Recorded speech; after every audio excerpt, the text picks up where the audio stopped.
Dear students, आज हम आपके लिए लाए हैं आपकी पाठ्य पुस्तक बसंत भाग 3 का पाठ 4, जो कि एक बहुत सुंदर कविता है जिसका नाम है दीवानों की हस्ती। इस कविता के रचयिता है भगवती चरण वर्मा जी। इस कविता के 3 पैराग्राफ हम पिछली वीडियो में पढ़ चुके हैं और बाकी जो बची हुई है और वो हम लोग आज पढ़ेंगे। तो आइए शुरू करते हैं। दो बात कही, दो बात सुनी, कुछ हंसे और फिर कुछ रोए। छक्कर सुख दुख के घूंटों को हम एक भाव से पिए चले।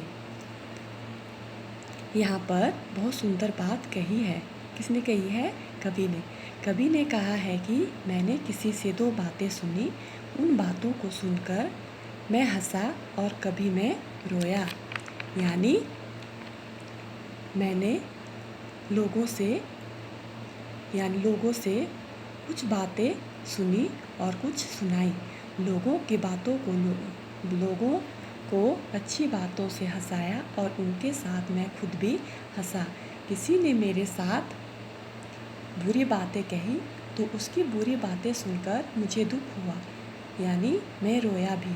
और आगे कभी कहते हैं इस प्रकार, कहते हैं कि छक्कर सुख दुख के घूंटों को, यानी जीवन में मिलने वाले सुख और दुख के जो घूंट है, मैंने जीवन में मिलने वाले सुख और दुख के घूंटों को समान भाव से पिया है। जिस प्रकार हम पानी के घूंट को एक एक घूंट को पीते हैं, वैसे ही मैंने सुख और दुख के घूंटों को पिया है।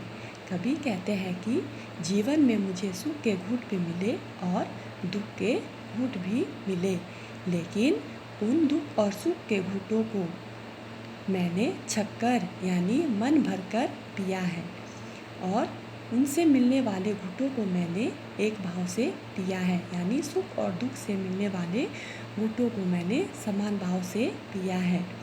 मेरे मन में किसी के प्रति बुरा भाव नहीं है, यानी मेरे मन में सबके प्रति अच्छा भाव है।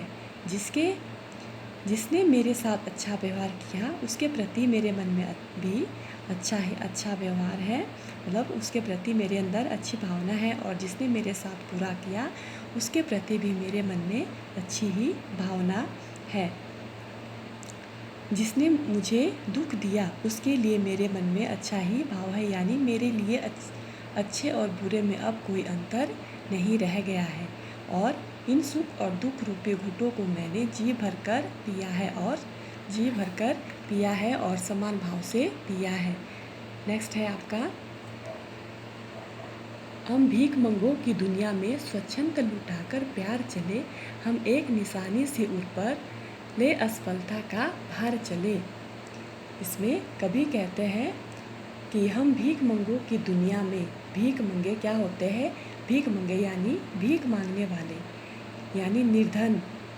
कवि कहते हैं कि ये जो दुनिया है, ये जो संसार है, ये जो लोग हैं, कैसे हैं? छोटे दिल वाले हैं, जिनके पास प्रेम की कमी है, जिनका दिल बहुत छोटा है। वो हर चीज़ों को पराया, अपना और पराया रूपी तराजू में तोलते हैं। कवि क्या कहते हैं? मैंने इन छोटे दिल वालों की दुनिया में, जिनके पास दिल की बहुत कमी है, यानी जिनका दिल बहुत छोटा है, जो हमेशा सिर्फ मांगना ही जानते हैं, ऐसे लोगों की दुनिया में हम स्वच्छंद लुटाकर प्यार चले।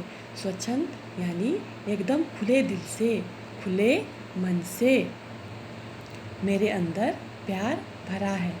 मैं सुख दुख मैं खुले दिल से उस प्यार को बांटता हुआ जा रहा हूँ। हम एक निशानी से ऊपर ले असफलता का भार चले, यानी यहाँ पर कवि कहते हैं कि अगर लोगों को खुश करने के लिए मैं कहीं असफल भी रह जाता हूँ, तो उस असफलता का कारण मैं अपने आप को ही मानता हूँ और उसको मैं अपने ही दिल पर यानी दिल पर उर का मतलब यहाँ पे है दिल, यानी अपने ही दिल पर भार स्वरूप अपने दिल पर धारण करके मैं आगे ही बढ़ता चला जाता हूँ। नेक्स्ट है यहाँ पे, अब अपना और पराया क्या, आबाद रहे रुकने वाले, हम स्वयं बंधे थे और स्वयं हम अपने बंधन तोड़ चले। इसमें कवि कहते हैं कि अब मैं ऐसी स्थिति में पहुंच गया हूँ, यानी मेरे अंदर अच्छा सकारात्मक दृष्टिकोण जागृत हो चुका है। अब मुझे अपने और पराये में कोई अंतर नज़र नहीं आता, यानी मैं अपने और पराये को अब एक समान भाव से देखता हूँ। मेरे अंदर अपने और पराये को लेकर कोई पक्षपात की भावना नहीं है। अब मैं सभी को एक भाव से देखता हूँ। कभी आगे क्या कहते हैं, आबाद रहे रुकने वाले, यानी जो लोग अभी भी इन भावों पर अटक गए हैं, रुक गए हैं और कह रहे हैं आबाद रहे, वो उनके जीवन में मंगल की कामना करते हैं और कहते हैं हम स्वयं बंधे थे और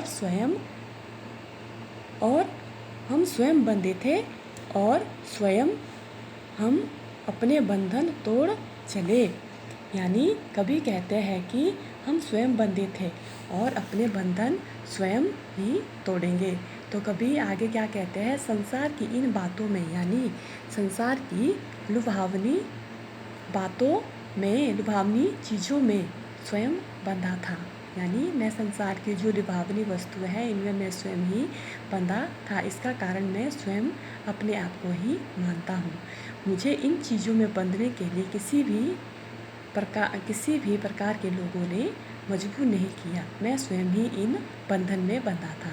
इन सब में बंधने के लिए मैं अपनी मर्जी से इन सांसारिक चीज़ों में बंधा था, और जबकि मेरे अंदर ज्ञान का प्रकाश जग गया है, यानी अब मेरे अंदर ज्ञान रूपी प्रकाश विराजमान है, तो अब मैं इन सारे बंधनों को खुद ही तोड़कर आगे बढ़ना चाहता हूँ या बढ़ चुका हूँ। तो डियर स्टूडेंट, आज हमने कक्षा 8 की पाठ्य पुस्तक बसंत भाग में दी गई यह सुंदर कविता पढ़ी और समझी। आशा करती हूँ कि आपको यह अच्छी तरह समझ भी आ गई होगी। Thank you.